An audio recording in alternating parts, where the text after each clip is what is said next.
ವಿಧಾನಸಭೆಯಲ್ಲೂ ಕೂಡ ಡಿ.ಕೆ. ಶಿವಕುಮಾರ್ ಮತ್ತು ಅದಾನಿಯವರ ಭೇಟಿಯ ಗದ್ದಲ ಸೃಷ್ಟಿಯಾಗಿದೆ. ಅಲ್ಲಿ ಡಿ.ಕೆ. ಎಲ್ಲಿ ಹೋದ್ರು ಅಂದರೆ ಅದಾನಿ ಮನೆ ಹೋದ್ರು ಅಂತ ಹೇಳಿ ಆರ್ ಅಶೋಕ್ ಅವರು ಹೇಳ್ತಾ ಇದ್ದಾರೆ. ವಿಧಾನಸೌಧದಲ್ಲಿ ಡಿ.ಕೆ.ಶಿ ಅದಾನಿ ಭೇಟಿ ಗದ್ದಲ ಆಗಿದೆ. ಅಲ್ಲಿ ಇವಾಗ ನಿನ್ನೆ ಏನು ಭೇಟಿ ಕೊಟ್ಟಿದ್ರು ಡಿ.ಕೆ. ಶಿವಕುಮಾರ್ ಅವರ ಮನೆಗೆ ಗೌತಮ್ ಅದಾನಿ, ಅದಕ್ಕೆ ಸಂಬಂಧಪಟ್ಟ ಹಾಗೆ ಸದನದಲ್ಲೂ ಕೂಡ ಅದರ ಬಗ್ಗೆ ಚರ್ಚೆ ಆಗ್ತಾ ಇದೆ. ಡಿ.ಕೆ. ಎಲ್ಲಿ ಹೋದ್ರು ಅಂದರೆ ಅದಾನಿ ಮನೆಗೆ ಹೋದ್ರು.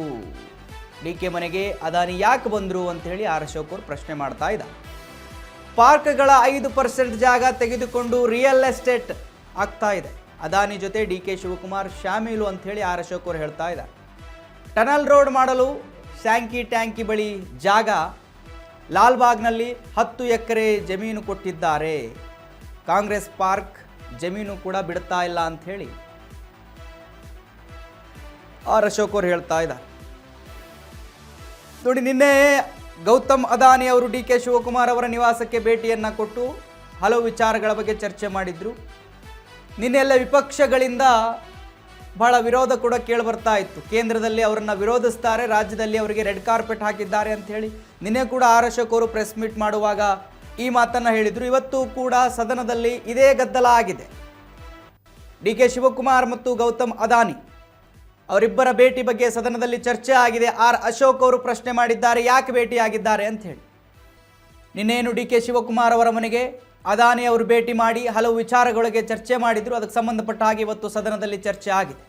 ಅವಕಾಶ ಇಲ್ಲ ನಮ್ಮ ಕಾನೂನು ಪ್ರಕಾರ. ಈಗಾಗಲೇ ಹಲವಾರು ಸುಪ್ರೀಂ ಕೋರ್ಟ್ ಆದೇಶಗಳು, ನೂರಾರು ಆದೇಶಗಳು ಬಂದಿದೆ, ಹೈಕೋರ್ಟ್ ಆದೇಶಗಳು ಬಂದಿದೆ. ಪಾರ್ಕ್ ಮುಟ್ಟಬೇಡಿ ಅಂತ ಹೇಳಿದ್ದಾರೆ. ಈಗ ಹೊಸ ಕಾಯ್ದೆ ತರ್ತಾ ಇದ್ದಾರೆ ಮಿಸ್ಟರ್ ಡಿ.ಕೆ. ಶಿವಕುಮಾರ್ ಅವರು. ಏನು ಅಂತ ಹೇಳಿದ್ರೆ, ನೀವು ಪಾರ್ಕಲ್ಲೂ ಕೂಡ ಏನು ಬೇಕೋ ಕಟ್ಟಡಗಳನ್ನ ಕಟ್ಬೋದು. 5% ಜಾಗವನ್ನು ಗುತ್ತಿಗೆ ಕೊಡ್ಬೋದು, ಸೇಲ್ ಮಾಡ್ಬೋದು ಪಾರ್ಕಲ್ಲಿ. ರೆಡಿ ಮಾಡ್ಕೊಂಡವ್ರು. ಯಾವುದಕ್ಕೋಸ್ಕರ? ಇದಕ್ಕೋಸ್ಕರ ಅದಾನಿ ಈಗ ಬಂದಿದ್ದಾರಲ್ಲ, ಅದಕ್ಕೋಸ್ಕರ ಒಂದು ಪ್ರಾವಿಷನ್ ಮಾಡ್ಕೊತ ಇದ್ದಾರೆ. ಈಗ ಲಾಲ್ಬಾಗಲ್ಲಿ ಪ್ರತಿಭಟನೆ ಮಾಡ್ತಾರೆ, ಇಲ್ಲೂ ಸ್ಯಾಂಕಿ ಟ್ಯಾಂಕಲ್ಲಿ ಅಲ್ಲೂ ಹೋಗ್ತೈತೆ. ಸ್ಯಾಂಕಿ ಟ್ಯಾಂಕ್ ಕೆರೆ ಹತ್ರ ಹೋಗ್ತಾ ಇದೆ. ಕೆರೆ ನೀರೆಲ್ಲ ಗೋವಿಂದ ಆಗೋತತೆ. ಅಲ್ಲಿ ಬಂದರೆ ಟನಲ್ ಬಂದರೆ ಕೆರೆಯಲ್ಲಿ ಏನು ನೀರೇ ಉಳಿಯಲ್ಲ. ಯಾವುದೇ ಆ್ಯಕ್ಟಿವಿಟೀಸ್ ಮಾಡೋಕ್ಕೆ ಅವಕಾಶ ಇಲ್ಲ ನಮ್ಮ ಕಾನೂನು ಪ್ರಕಾರ. ಈಗಾಗಲೇ ಹಲವಾರು ಸುಪ್ರೀಂ ಕೋರ್ಟ್ ಆದೇಶಗಳು, ನೂರಾರು ಆದೇಶಗಳು ಬಂದಿದೆ, ಹೈಕೋರ್ಟ್ ಆದೇಶಗಳು ಬಂದಿದೆ.